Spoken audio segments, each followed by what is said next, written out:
Equiduct est un marché boursier réglementé européen destiné aux investisseurs privés. Equiduct permet de tirer parti de la nouvelle concurrence entre les bourses en garantissant aux investisseurs l'exécution de leurs ordres au meilleur prix, toutes plateformes confondues. Bonjour à tous, lundi 3 décembre 2012, bienvenue pour le Duplex Bourse du jour. On part bien sûr à la salle des marchés pour rejoindre Romain Daubry du service Info d'Experts de Bourse Direct. Bonjour Romain. Bonjour Roxane. Alors Romain, les bonnes nouvelles sont nombreuses en ce lundi. On a l'euro qui reprend force face au dollar. On a l'activité manufacturière en Chine qui se reprend et la bourse de Tokyo qui a clôturé à son plus haut depuis plusieurs mois. Est-ce que ces bonnes nouvelles vont avoir une incidence sur le CAC 40 ?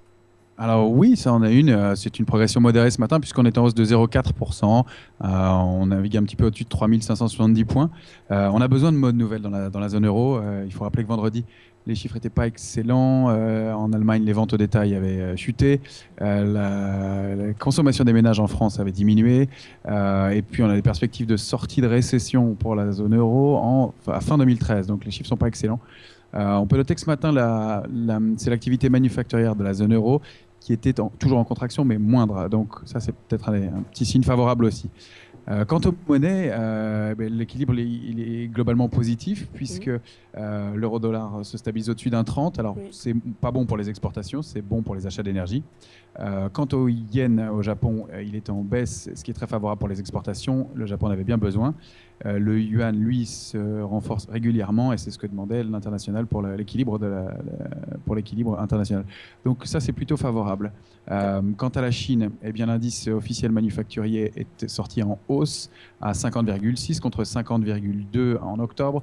Donc ça confirme le redressement général et du PIB et donc la possibilité qu'elle atteigne son objectif de 7,5%. Donc c'est favorable. Et même l'indice HSBC d'activité manufacturière privée en Chine confirme les données. Donc c'est plutôt positif. Et puis on peut noter que le dossier grec semble stabilisé. Oui. Il suffit de regarder les taux espagnols et italiens qui sont largement détendus. Oui. On attend ce soir en revanche avec intérêt la réunion de l'Eurogroupe qui va nous indiquer les modalités techniques du fonctionnement du dossier grec. Donc pour la suite de la semaine. C'est plutôt positif. Plutôt un bon lundi alors. Du côté des supports et des résistances, qu'est-ce qu'on surveille en ce lundi ? Alors on surveillera 528-530 au-dessus des points au-dessus desquels la tendance restera très positive et puis 534 ensuite. La résistance majeure c'est 3580, elle a bien fonctionné vendredi dernier puisqu'on était monté à 584 au plus haut. Et puis derrière on pourrait espérer voir 720-730, ça paraît un peu plus improbable. En bas en revanche il faudrait aller combler le gap à 3519 et aller voir éventuellement le support important 3477. Voilà le cadre de travail pour l'instant. Ok, du côté des titres, les tensions entre ArcelorMittal et le gouvernement semblent s'apaiser un petit peu. Le sidérurgiste a accepté d'investir 180 millions d'euros dans le site de Florange sans pour autant relancer les hauts fourneaux. Comment va se comporter le titre suite à ces annonces ? Alors le titre, il se comporte plutôt bien, en hausse d'1,5% à 11,90 €. Donc la nouvelle est plutôt bien accueillie par le marché. Il faut rappeler que 191 millions d'euros, c'est sur 5 ans. Et c'est ce qui était déjà prévu par ArcelorMittal. Donc ArcelorMittal s'en sort très bien. Ça ressemble un peu au scénario de Gandrange. Pas de plan social, reconversion des salariés et du site qui deviendra un site de capture du CO2. La partie du site que voulait vendre à ArcelorMittal, elle n'était pas rentable, donc c'était un peu compliqué.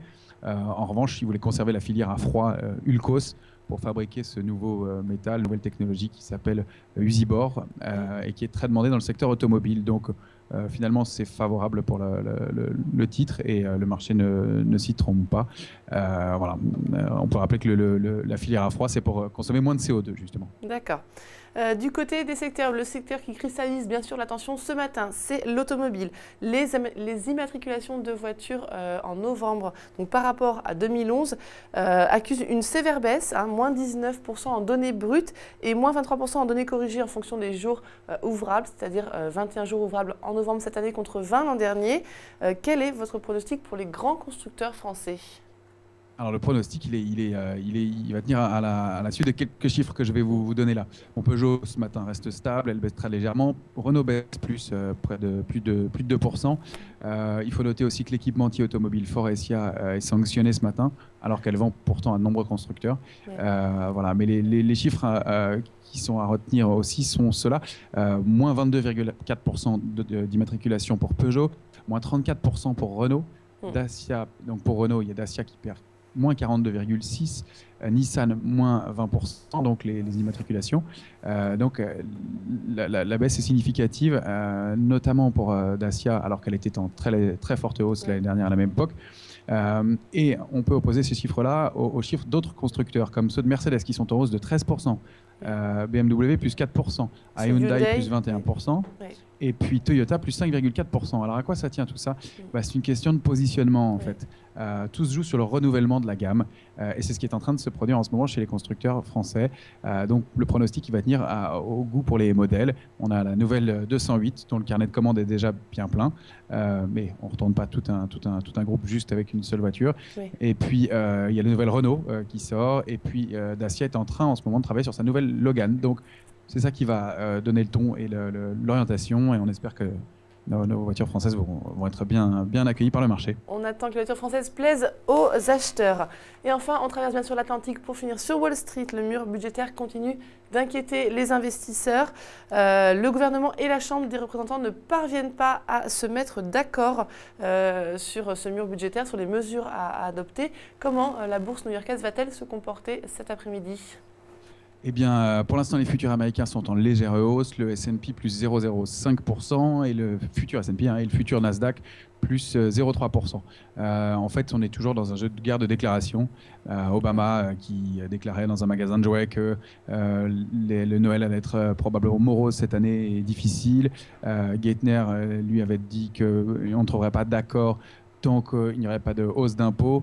Donc on voit que c'est un jeu de pression qui se fait là, ce qui fait que le marché attend. Et ça va probablement durer encore un tout petit peu. Ceci dit, apparemment le marché tient bien et ne croit pas à l'impasse. Donc il faut être patient pour l'instant. Ceci dit, on attend aujourd'hui l'indice ISM manufacturier qui est important puisqu'il est attendu à 51,2, donc en légère baisse par rapport au mois dernier puisqu'il était ressorti à 51,3. Donc voilà, à surveiller pour l'instant et être patient avec ce marché. Merci Romain pour toutes ces précisions. On retrouve bien sûr demain toute l'équipe de Bourse Direct pour un nouveau duplex. Passez une belle journée. Merci beaucoup Roxane, bonne journée, au revoir. C'est l'heure de Dr Win et Mr Lose. À gauche, c'est Mr Lose. À droite, Dr Win. Leur point commun, investir en bourse. Leur différence, Mr Lose réalise toujours ses transactions sur le marché historique. Dr Win, il sait qu'être un winner, ça se joue dès l'exécution de ses ordres. Il utilise donc Equiduct. Aujourd'hui, nos deux investisseurs ont décidé d'acheter le même titre. Et c'est la lose pour Mr Lose. Pas de chance, il y avait un meilleur prix ailleurs. C'est tout l'inverse. Pour Dr Win, son ordre est exécuté à un meilleur cours que sur le marché historique. Dès l'exécution, il fait une meilleure opération. Vous l'aurez compris, optimiser ses gains en bourse, ça commence dès l'exécution. Equiduct, la bourse des particuliers pour une meilleure exécution.